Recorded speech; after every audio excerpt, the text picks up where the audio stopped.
एक बहुत ही इंपॉर्टेंट सवाल जो आप लोगों के जहन में अब आ रहा होगा कि ठीक है जी सर, आपने कहा जी इसका स्कोप बहुत अच्छा है, आपने ये भी बता दिया कि जी ये सस्ता भी बहुत है, आपने ये भी बता दिया कि इसमें टाइम भी बहुत कम लगता है, लेकिन मैं इस वक्त जिस लेवल पे खड़ा हूँ या खड़ी हूँ, क्या मैं सीए अब कर सकता हूँ या कर सकती हूँ?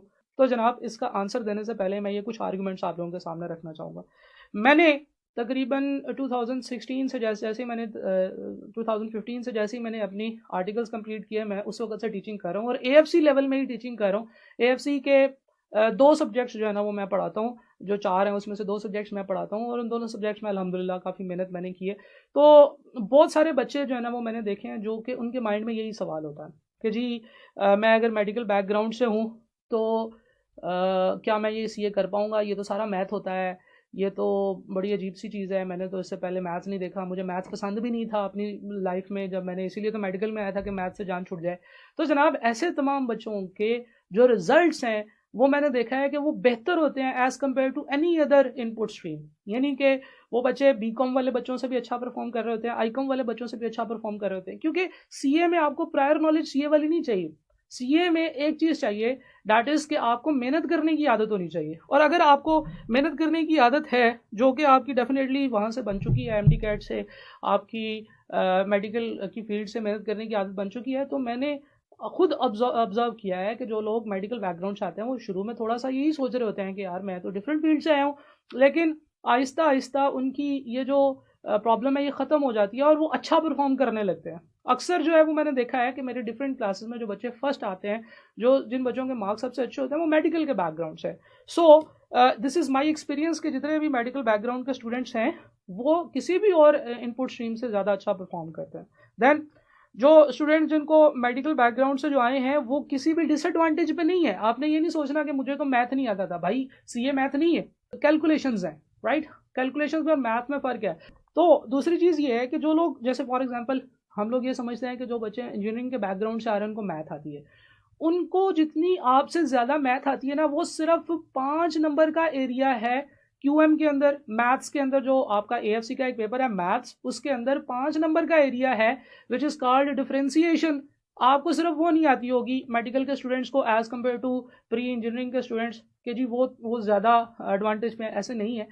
सिर्फ और सिर्फ 5 नंबर का एरिया, और जब वो क्लास में पढ़ाया जाता है तो वो बिल्कुल ऐसे पढ़ाया जाता है कि जैसे आपने पहले ये नहीं पढ़ा हुआ, राइट? आपको हर चीज़ बेसिक से पढ़ाई जाती है, और हम लोग नियर पियर पे भी ऐसे ही करते हैं, आपको हर चीज़ बिल्कुल बेसिक से पढ़ाते हैं, चाहे आपने इससे पहले सीए पढ़ा, इन सब्जेक्ट्स को पढ़ा है या नहीं पढ़ा। जो बच्चे जिन्होंने पढ़ा होता है वो बड़ा उछल रहे होते हैं, हम उन्हें कहते हैं अच्छा ठीक है सब्र करो, तुम पढ़ के आए हो, ज़रा 2 दिन बाद मैं तुमसे सवाल पूछूंगा, फिर देखते हैं कि तुम्हें कितना आता है। सिमिलरली जो बच्चे आई बीकॉम वगैरह करके आए होते हैं, उनको लग रहा होता है, या आपको लग रहा है कि उन बच्चों से आप डिसएडवांटेज पे, ऐसी बात भी हर बिल्कुल नहीं है।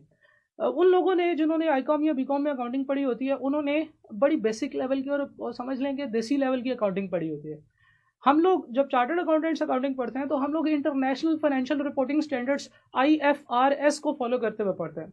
अब किसी भी आईकॉम या बीकॉम के स्टूडेंट को पूछा जाए कि आईएफआरएस क्या होते हैं, तो शायद वो कोई किताबी सी डेफिनेशन उसकी बता दे, लेकिन उसको नहीं पता, उसने कभी अपनी ज़िंदगी में आईएफआरएस नहीं देखे होता। सो द थिंग इज़ कि जो बच्चों ने आईकॉम बीकॉम में पढ़ा होता है, अगर उन्होंने वाकई ही बड़ा अच्छा पढ़ा होता या उनका सिलेबस वाकई बड़ा ज़बरदस्त होता, तो आई कैप उनको एग्जामेशन दे देता। आई कैप में इंग्लिश के पेपर में, जो कि आपका एएफसी का पेपर है, उसमें एग्जामेशन है। और वो एग्जामेशन आपको कैसे मिलती है? अगर आपने इंग्लिश जो जहाँ से भी इससे पिछले लेवल में जब आपने इंग्लिश पढ़ी है, तो आपके ओवरऑल 75% मार्क्स होने चाहिए, इंग्लिश में भी आपके 75% या 70% मार्क्स होने चाहिए, तो आपको इंग्लिश एग्जाम हो जाएगी। लेकिन आई कैप ने ये हरगिज़ नहीं कहा कि जिन लोगों ने अकाउंटिंग पढ़ी है उनकी अकाउंटिंग एग्जाम हो जाएगी। सो द थिंग इज़ कि ये एक गलत बात है कि जनाब आप लोग कुछ डिसएडवांटेज पे हैं, बल्कि मेडिकल के स्टूडेंट जो है ना वो बहुत इसमें अच्छे तरीके से परफॉर्म कर सकते हैं, क्योंकि उनको हार्ड वर्किंग होते हैं, उनको मेहनत करने की आदत होती है। एक और चीज़ जो मैं आप लोगों के साथ शेयर करना चाहूँगा वो ये है कि एंट्री रूट ईजी है, एंट्री रूट पे कोई बॉटल नेक नहीं है, राइट? यहाँ पे for example I can say in MD cat कि आप लोग, देर इज़ ए लिमिट कि जी टॉप 400 या टॉप 500 या टॉप 2000 लोगों को जो है ना वो एडमिशन्स मिलेंगे। उसके बाद आपने चाहे 94% मार्क्स हासिल किए हैं, या 92% या 90% मार्क्स हासिल किए हैं, लेकिन क्योंकि आप मेरिट में नहीं आए इसलिए आपको एडमिशन नहीं मिल सकता। आप सीए के अंदर जब आते हैं तो आपकी अपनी परफॉर्मेंस के बल पे है, राइट? एमडी कैट में तो आप सोच रहे हैं ना, अच्छा मैं भी मेहनत कर रहा हूँ और अल्लाह करे किसी और के इतने नंबर ना आए ताकि मुझे एडमिशन मिल जाए। बट इन सीए आपको ये दुआ करने की ज़रूरत नहीं है कि किसी और के इतने नंबर ना आए। अगर आप अच्छा परफॉर्म करेंगे, there is no limit, there is no bottleneck कि जी शुरू के सिर्फ 50 लोगों को जो है ना, जिन लोगों ने अच्छा परफॉर्म किया उनको सिर्फ स्कॉलरशिप मिलेगा या सिर्फ उनको एडमिशन मिलेगा। एनीबडी कैन ज्वाइन सीए, और इसमें सीए की ज्वाइनिंग की जो समझ लें कि जो रिक्वायरमेंट है ICAP की तरफ से, वो तो इतनी छोटी है कि जो मैं आपको बताऊंगा तो आप हंस पड़ेंगे। राइट, ICAP कहता है कि जी 60% जिन बच्चों के मार्क्स हैं अपनी पिछली क्वालिफिकेशन में, they can join CA. Right, okay. लेकिन असल में सीए किन लोगों के लिए बना हुआ है? ये उन लोगों के लिए बना हुआ है जो अपने 80% 90% मार्क्स हासिल करते हैं। उन लोगों ने सीए की फील्ड में प्रॉस्पर करना है। राइट, ठीक है जनाब। तो जो एंट्री रूट है वो बहुत ईजी है। आप लोग जो है ना वो इसमें एंटर हो सकते हैं regardless of what others are doing. If you are doing good, if you are doing great, you will get the reward. और इसमें कोई बॉटलनेक नहीं है। हर बंदा जो है वो मेहनत करता हुआ उसको रिवॉर्ड हासिल होगा। एक और चीज़ जो मैं आपके साथ बता दूं, नियर पेयर के ऊपर जब हम लोग सीए की एजुकेशन देते हैं या सीए के बारे में पढ़ाते हैं, तो उस वक्त हम लोग बिल्कुल इस चीज़ का कोई कोई बाइफर्केशन नहीं करते हैं, कोई डिवीजन नहीं करते हैं कि अच्छा जो लोग मेडिकल के बैकग्राउंड से आए हैं चले उनको ये चीज़ें पढ़ा देते हैं, जो लोग मेडिकल के बैकग्राउंड से आए हैं उनको ये चीज़ समझ नहीं आएगी तो बाकी लोगों को मैं बता देता हूँ तो आप लोग बस इसको रट्टा लगा लें। ऐसा बिल्कुल नहीं होगा। 100% कंटेंट बिल्कुल सेम तरीके से तमाम लोगों को पढ़ाया जाता है, और ऐसे ही पढ़ाया जाता है कि बच्चे को ये फील ना हो कि मैंने ये पहले नहीं पढ़ा। उसको बेसिक से एडवांस लेवल तक हर चीज़ पढ़ाई जाती है।